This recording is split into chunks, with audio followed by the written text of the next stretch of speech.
आज का वचन। पहला पाठ एफिसियों के नाम संत पौलुस का पत्र, अध्याय 5 पद संख्या 21 से 33। हम मसीह के प्रति श्रद्धा रखने के कारण एक दूसरे के अधीन रहें। पत्नी प्रभु जैसे अपने पति के अधीन रहे। पति उसी तरह पत्नी का शीर्ष है, जिस तरह मसीह कलीसिया के शीर्ष है और उसके शरीर के मुक्तिदाता। जिस तरह कलीसिया मसीह के अधीन रहती है, उसी तरह पत्नी को भी सब बातों में अपने पति के अधीन रहना चाहिए। पतियों, अपनी पत्नी को उसी तरह प्यार करो जिस तरह मसीह ने कलीसिया को प्यार किया। उन्होंने उसके लिए अपने को अर्पित किया, जिससे वह उसे पवित्र कर सके और वचन तथा जल के स्नान द्वारा शुद्ध कर सकें, क्योंकि वह एक ऐसी कलीसिया अपने सामने उपस्थित करना चाहते थे जो महिमा में हो, जिसमें न दाग हो, न झुर्री और न कोई दूसरा दोष, जो पवित्र और निष्कलंक हो।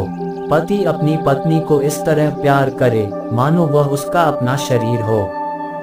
कोई अपने शरीर से बैर नहीं करता, उल्टे वह उसका पालन पोषण करता और उसकी देखभाल करता रहता है।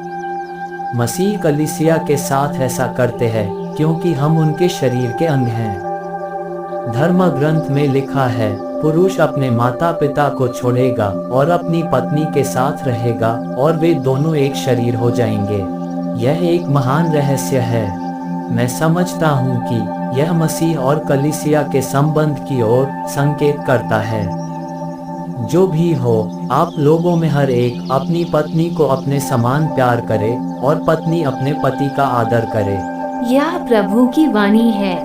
सुसमाचार संत लूकस, अध्याय 13 पद संख्या 18 से 21। ईसा ने कहा, ईश्वर का राज्य किसके सदृश है? मैं इसकी तुलना किससे करूं? वह उस राई के दाने के सदृश है जिसे लेकर किसी मनुष्य ने अपनी बारी में बोया। वह बढ़ते बढ़ते पेड़ हो गया और आकाश के पंछी उसकी डालियों में बसेरा करने आए। उन्होंने फिर कहा, मैं ईश्वर के राज्य की तुलना किससे करूं? वह उस खमीर के सदृश है जिसे लेकर किसी स्त्री ने 3 पंसेरी आटे में मिलाया और सारा आटा खमीर हो गया। यह प्रभु का पवित्र सुसमाचार है। आमीन। आज का चिंतन। हमारे अनुभव को हम बतलाने की कोशिश तो कर सकते हैं, पर दूसरा व्यक्ति हमारे शब्दों में पूर्ण रूप से उसे समझ नहीं सकता। जिस प्रकार हमारे नजदीक खड़ा व्यक्ति अद्भुत चीजों को देखने पर हमारी प्रतिक्रियाएं या हमारे अनुभव को समझ तो सकता है, पर उसे पूर्णतः दूसरों को वही अनुभव नहीं दे सकता। ठीक उसी प्रकार यीशु ख्रीस्त आज स्वर्ग राज्य की तुलना खमीर से करते हुए बतलाना चाहते हैं, जो शायद ही इसे पूर्ण रूप में व्यक्त करता है। हम सभी ईश्वर के राज्य के बारे में नहीं भी समझ सकते।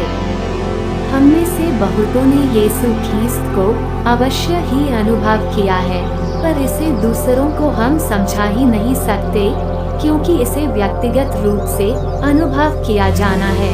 पर हम ये कैसे जानते हैं कि हमें यीशु ख्रीस्त का अनुभव है?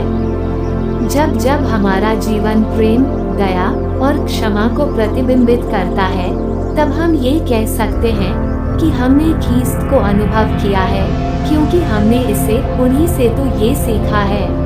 यदि अभी तक हमने उन्हें अनुभव नहीं किया है, तो आज हमें अपने दिल को खोलने की आवश्यकता है।